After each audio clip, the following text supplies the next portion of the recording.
Good evening, everyone. I'm C. Putnam, and tonight I'll be reading from my brand new book, The Bird May Be Dead, but It Is Your Bird. Majority of the poems in the book were written between 2014 and 2020, after I returned to the Pacific Northwest after years spent in Southeast Asia. The book is in 3 sections, and I'll be reading a few poems from each. Enjoy yourself. Section 1. The relation between you and you makes you. The whole day today, floating in a kidney-shaped swimming pool, algae plumed and starred with coy polished stones. First, a bar of cloud. Warm, long grasses in the distance churned up my Arctic stomach breezes.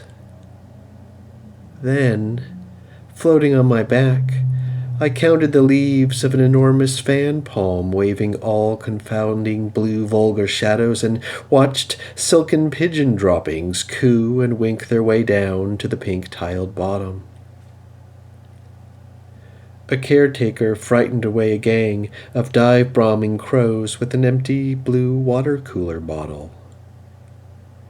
Blue plastic black feather loop smacking loop.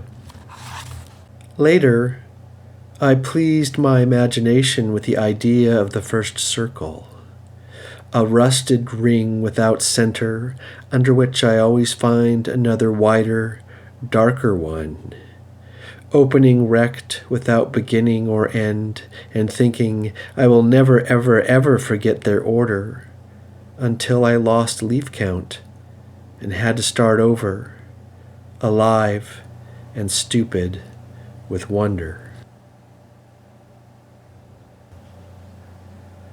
Winding river, a part I could not borrow. Drop of water to drop of water, dragonfly leisure and vagabond buzz debt barging up river and down. 30 more years wearing flowered shirts, conversing with the bodies they want. Add temporary works, a knot of roots under a parking lot, an egret in its egg, wondering what its wings are for. But who is going to purchase that? Subtract phase rewards. We must write all our animals now. I revolve in the gravity of spirits, above the sea electric, with Napoleon below on that prison island, beating the air, flightless and stupid. Red cranes spoil the beaches, and then my isolation feels so mechanical. I'm following a single water bug's total circuit, from truck bed, 10 packs, to pink funnel, to yellow work boots. Lizards in the stairwell, ants in the walls. There is a deep, deep distance. I feel it out there, an internal ocean tiding up beyond any horizon. I need to see our planet in the water. The white flower does not stop going down.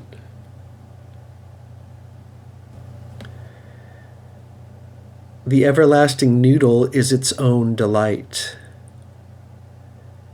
It is not just a feeling of corruption without profit, without you, outside the city walls, inside the city walls, then some noodles taking off shoes in our tiny days, bowling on red carpet. My dear fish balls, someone is howling 3 times along with the cardboard pile in the stairwell. 3 times the spicy broth with peanuts is over there, look away. 3 times not many happy days filled to the brim, bean sprouts on top. Remember when we took ourselves off into the moonlit hangar? And we're floating so high up and beyond all stars. We might as well have that as our tender keepsake. Falling away. Goodness will be decreasing while evil increases. I remember the field by the red lantern cellar as it was before the red lantern cellar ever was, and for a moment might imagine the way suffering can be both your body and a nest. Now, a fire engulfs the field, and I study the way a broken bird emerges from the loosened earth and beaks a horrid path in struggle to get to light, to be, as amazing as it may seem, a pale blue egg again in the afternoon sun. Maybe after 2,112 transformations, I will also be flattened, glowing, polished silver, friend of all the universe, friend to all I see. Plain wilderness. Western mountain snowfall or ashfall, every city has 3 weather garrisons buttressing against the ice storm. Citizens gather on Goon River's midnight ice clear, watching frozen drone pigeons fall from the bridge, roped off, drunk, and starlit. Inside the shortwave, Everly brothers separate Tanya's tears one by one, saving the dark sick ones to cross the horse out. Without you, I had to endure that song, unbearable personal day depression, all by my lonesome, all by myself.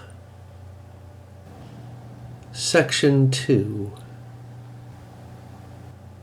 The infinity of the heavenly seas. The tabernacle shape of our nice universe. The dead waters were above it, the dying waters were below. That it is of the earth, that the water should not be like that orca blowhole gorged and clogged with waste, to sail dreaded upon it, in a state of vapor, to never bring the world back to its starting point, in the same limit of time. Deskbound Trees. I won't forget, and you should remember too, that this is me doing the best that I can, interplanetary. Oh, I know, interplanetary. Oh, yes, I know, interplanetary. The Earth, what have you, remains fixed, a zenith marked, but planets can orbit on their own. Outside me, our child, the moon, our fire, the sun, and probably everything else, all wasted or worse, under smoked glass. This is not an ending. How you break the day that is every day from now on, or just fuck that for a little while. This graveyard geology, springtime haze, green maple leaves, and finally coming around to appreciating the planet Venus, because it gives us another world that we cannot live on, that is not Earth. Outside Paterson. Tell me about your 4th dream. Pink dawn hitchhiking. I'm in a pickup and I'm going to see the doctor for an annual physical with Jack Nicholson, and he is driving. He's got belly rolls of filet mignon sickos guzzling spitbug moonshine foam from a jar. We had never seen each other before.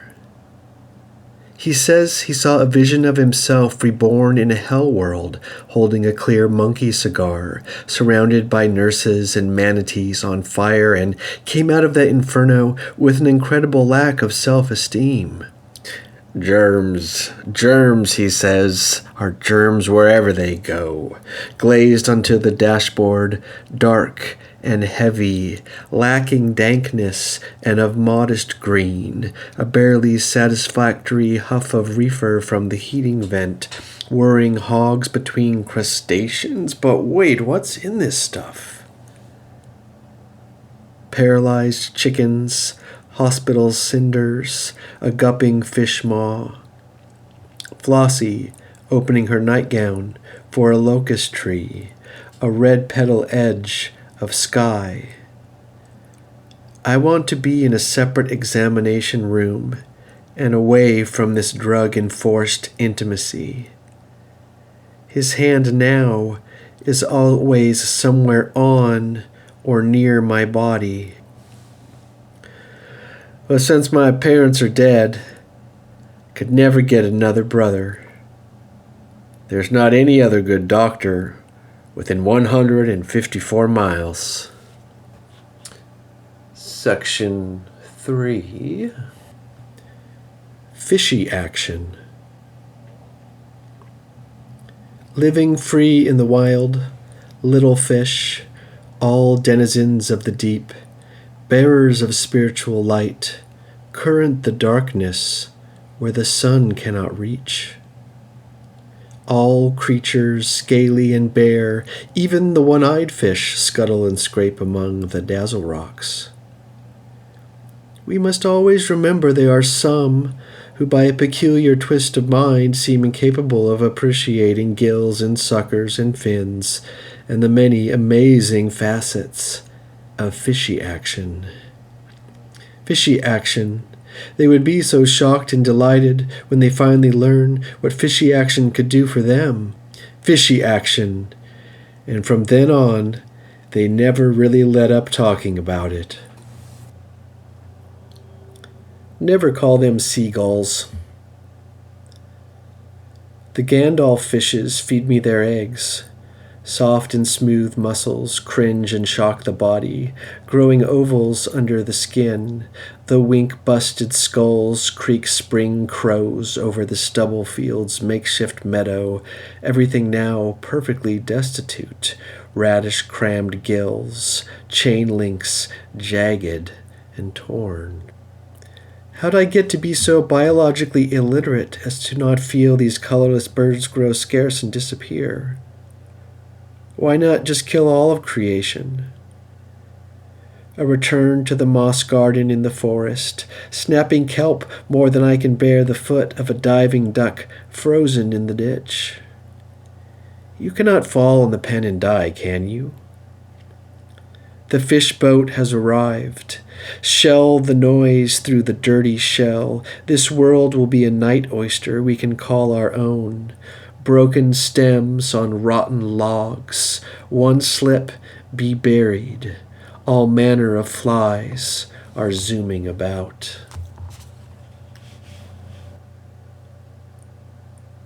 Isthmus. The green sunrise told me the table closest was the danger. Courtyard teetering, snack shack closed, a dark ring pattern.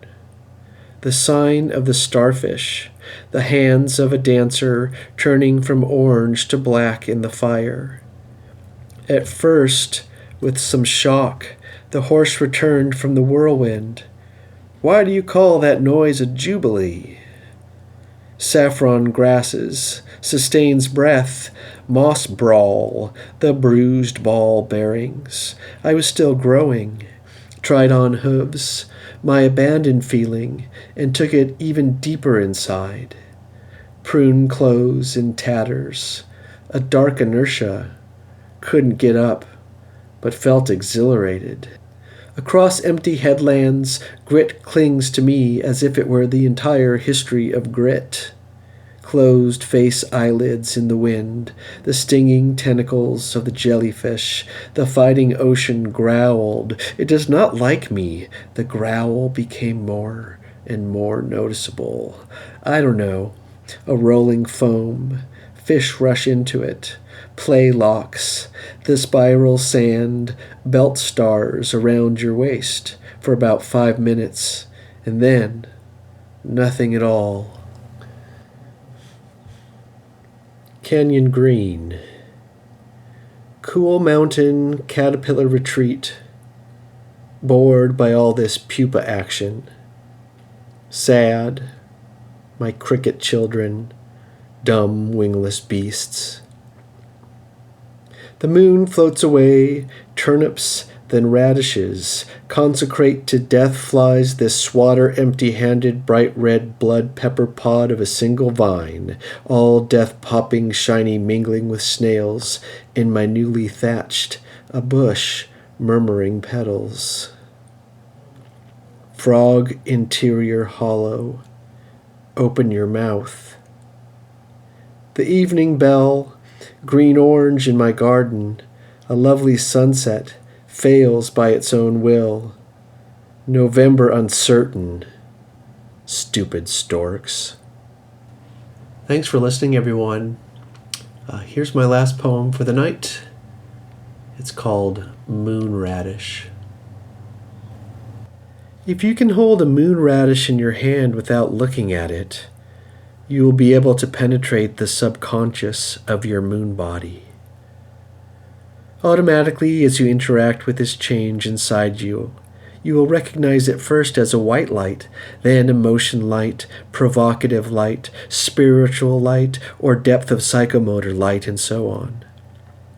You will probably want to recreate this orbiting body state again and again, as I have, coming to understand only later how this feeling is the thing we have no choice in, as we sit in the grass watching the field hoppers jump into the sunset.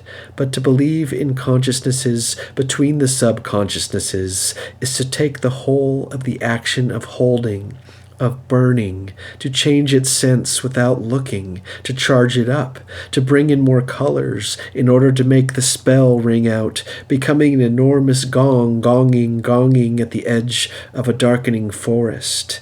Now you can hear what I've been longing to see.